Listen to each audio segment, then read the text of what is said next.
Hey guys! Som rád, že ste si zapli toto video ďalšie. No, dneska ole kokot. Boha, to čo bolo? Bolo kde guma? Hádam, hej. Dneska som sa rozhodol, že sa odveziem na Jankovú vršok. Na Jankovú zvršok. Bože, aký má Janko zvršok, čo? Toto som rozmýšľal, že o čom budem kecať dneska, lebo ako dobre viete, nie som zastanca videí typu jama, tu je štrk, 4 stromy, zakrutá a zase pol hodinu držať piču. No a nedá mi, koľko tam ten štrk celkom bezpečný, a nedá mi nespomenúť minulé video, teda útorkové, nebol to vlog, chcel som vás trošku prekvapiť. Zase trošku zmenu, lebo aj ste si to pýtali, video s bráchom a tak reku, voľa čo natočíme, však už sme sa dávno spolu nevozili. A tu vedľa mňa, teraz práve čo som obehol, je ďalšia téma, ku ktorej sa chcem vyjadriť. Nechám si to otvorené, dúfam, že to nebude až tak vadiť na zvuk, lebo mi je skurvene teplo. No, alebo dobre, zavriem to. No a viacerí z vás správne si všimli a správne poznamenali, že som nevymazal svoju do piče, že som nevymazal svoju ešpezetku. A mohol som to urobiť, je s tým dosť veľká babračka, tak som si povedal, že prdím na to. Pretože, aby tomu všetci rozumeli, teda. Boli poznámky, že ľudia závidia, že mi môžu na motorke niečo urobiť, keď bude niekde stáť, alebo tak. Ja si to zase otvorím. Ďalší komentár bol, že to môžu posunúť na políciu, alebo také niečo. Teraz si nevšimajte to, že idem pomaly, lebo chcem s vami kecať a nechcem, aby mi do toho rúčal motor. No a k tomu mám len také pripomienky. K tomu mám iba dve pripomienky. Za prvé, vo videu, ktoré bolo teda zverejnené, sme nespravili s bráchom nič, čo by bolo dokázateľne ilegálne. Pretože na Slovensku platí taký zákon, respektíve neviem, či to je v nejakom konkrétnom paragrafe, alebo to je len nejaký dodatok, ale na Slovensku sa videozáznam alebo fotografia, ktorá dokazuje nejaký priestupok alebo trestný čin, ktorá je vyhotovená zo záznamového zariadenia, ktoré není certifikované, teda po slovensky nie je určené na to, aby bolo dokazovacím prostriedkom a nie je kalibrované, čiže ja neviem, či raz ročne alebo raz za 2 roky sa takéto zariadenia neposielajú na kalibráciu do špeciálne stanoveného kalibračného ústavu, alebo ako sa to volá. Tak pokiaľ toto zariadenie nie je takéto, ale je to obyčajný foťák, obyčajná kamera, alebo ja neviem, čo všetko môže zaznamenávať tieto veci, tak sa to neberie z právneho hľadiska ako dôkaz. Môže policajt, aspoň si myslím, že z takého ľudského hľadiska môže na to prihliadnúť, keď rieši tú vec na mieste. Dajme tomu, že sa stane nejaká havária alebo čo. A hneď na mieste proste. Že by to riešil a že na to prihliadne, že aha, tak takto to bolo. Tak dobre, tak teda to vyriešim inak. Aj to neviem, či vôbec môže takéto niečo spraviť. No a sme na ceste.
Vítajte na Jankovom Vrošku. Tak schody by som chcel niekedy zjazdiť, ale to asi takto cez deň nebude moc šťastný nápad, že, na motorke.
OK boys, som v dedine, takže môžem pokračovať. Ale hovno.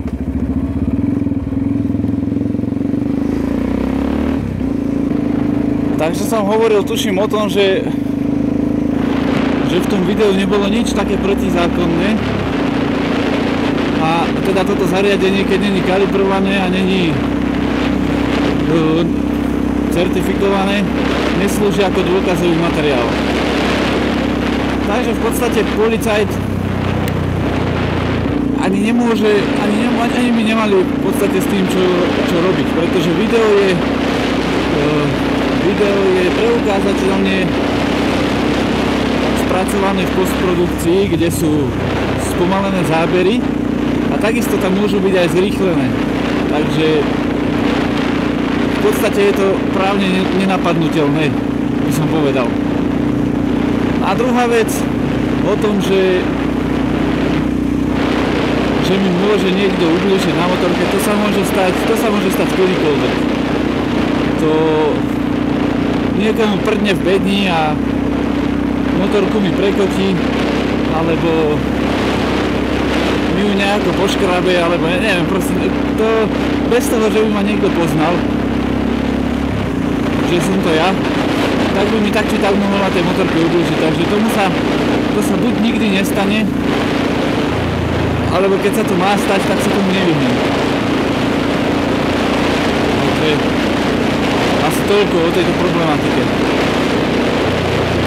Ďalšia vec, o ktorej som chcel rozprávať, ktorú som si akože dosť všímal, keď som pozeral videa druhých chalanov,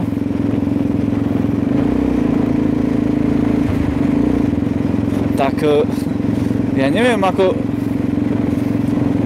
čo mám vlastne k tomu povedať. Jedná sa o cyklistov.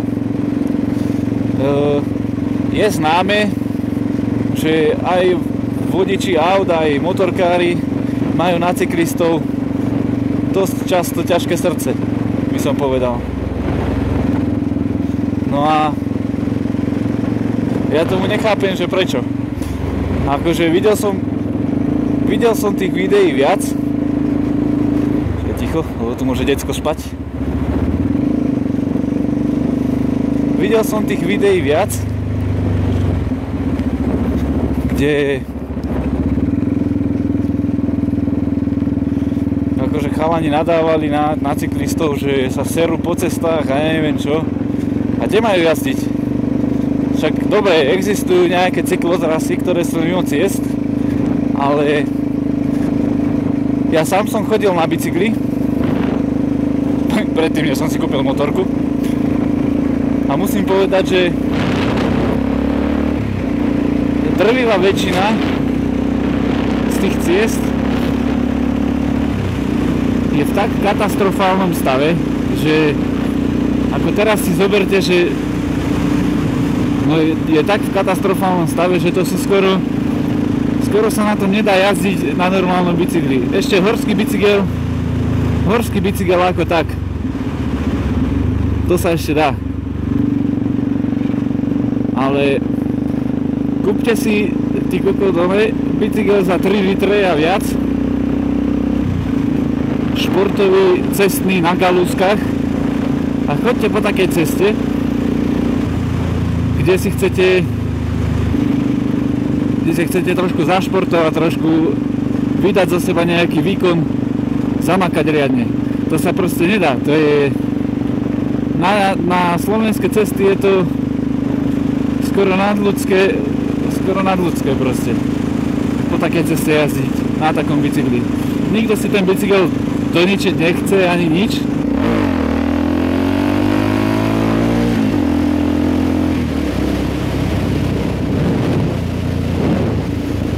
No, takže som hovoril o tom, že nikto si ten bicykel nejak doničiť nechce. Tým pádom sa tí cyklisti ťahajú na cesty a tak povediac v úvodzovkách zavadzajú. Ale sú to takí istí účastníci cestnej premávky ako každý iný. Ako ja na motorke.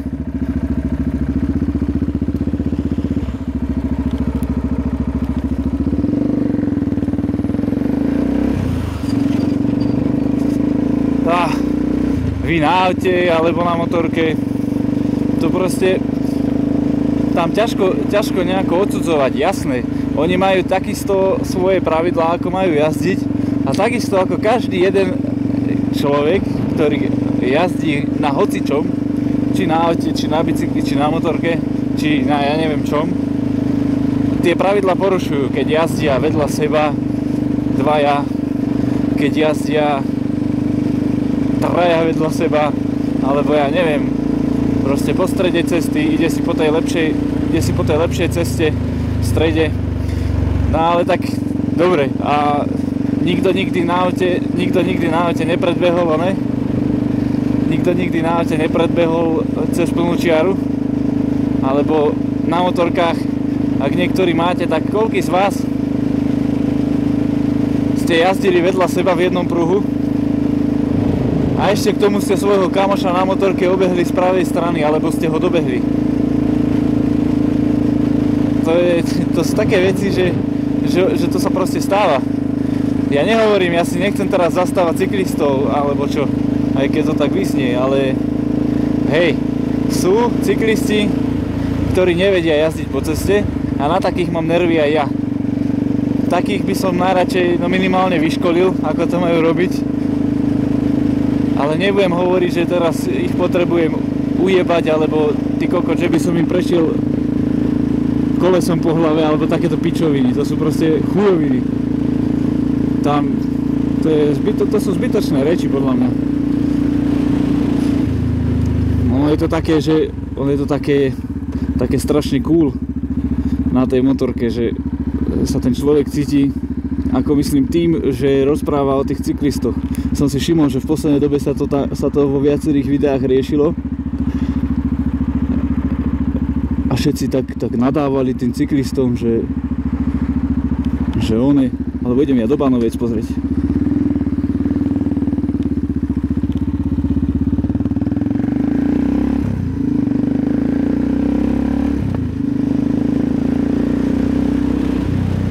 Všetci tak nadávali tým cyklistom a povyšovali sa nad nich a ja neviem čo. Zase tí, čo chodia na autách, majú na motorkárov svoj názor. Všetci sme gangstri, všetci sme potetovaní a prijebaní a nevieme sa chovať. Ty kokot na ceste. Sme úplne vyvrheli spoločnosti. No a to isté sú pre nás cyklisti a to isté sú pre cyklistov chodci, lebo sa im zjebe tiež barkedy pred koleso a ja neviem čo. Ja to proste neriešim. Je mi to jedno, dávam na tých cyklistov pozor, lebo ozaj nevieš, čo sa kedy môže stať. Ale nebudem hovoriť, že ty kokot, že ich potrebujem zajebať. kolesom, alebo ja neviem čo. No, myslím, že som povedal všetko, čo som chcel. A nakoniec, ako pri každom videu, pred koncom sa vyjadrím k tomu minulému. Ste čistí blázni, všetci, čo ma sledujete. Vôbec som nečakal, že to bude až takto aktívna komunita, tí, čo ma budú sledovať. Ďakujem vám za komentáre, za tie povzbudzujúce, aj za tie, ktoré mi chceli ohľadom niečoho poradiť. A fakt perfektne sa zachovali chalani, ktorí mi napísali ohľadom tej značky, že mali takéto starosti. Za to vám gratulujem do piči. Za to vám ďakujem osobitne, hoši. Nechcel som vás tým, že som vám na to oponoval niečím iným, nechcel som vás tým uraziť alebo nejako demotivovať k ďalšiemu komentovaniu. Len som ti chcel povedať, že predtým, než som to video vydal, alebo čo predtým? Ja už predtým, než som rozmýšľal, že budem točiť videá, idem naspäť. Už predtým, než som točil videá,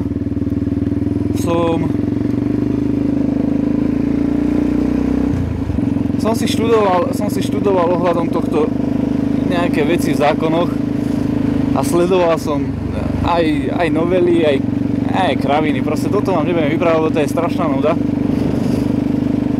No a preto som to spravil tak, ako som to spravil. A v ďalších videách, keby bolo niečo, čo by bolo napadnutelné právne, tak asi radšej tú značku vymažem, lebo máte pravdu, že zase nejako zverejňovať to príliš, to nebude asi moc šťastné riešenie. Dobre, hoši, pohľadom zo schátraného komplexu, teda na schátraný komplex v Bánovciach, sa s vami lúčim. Ešte raz vám ďakujem, že ste si video pozreli, že ma sledujete pravidelne. Nových odoberateľov zdravím, dúfam, že ďalšiu pribudnú. Nezabudnite video komentovať, lajkovať, ak to ešte nemáte niekto odber, tak si ho tam dajte. A vidíme sa pri ďalšom videu. Majte sa, hoši, a ste perfektní. Čaute.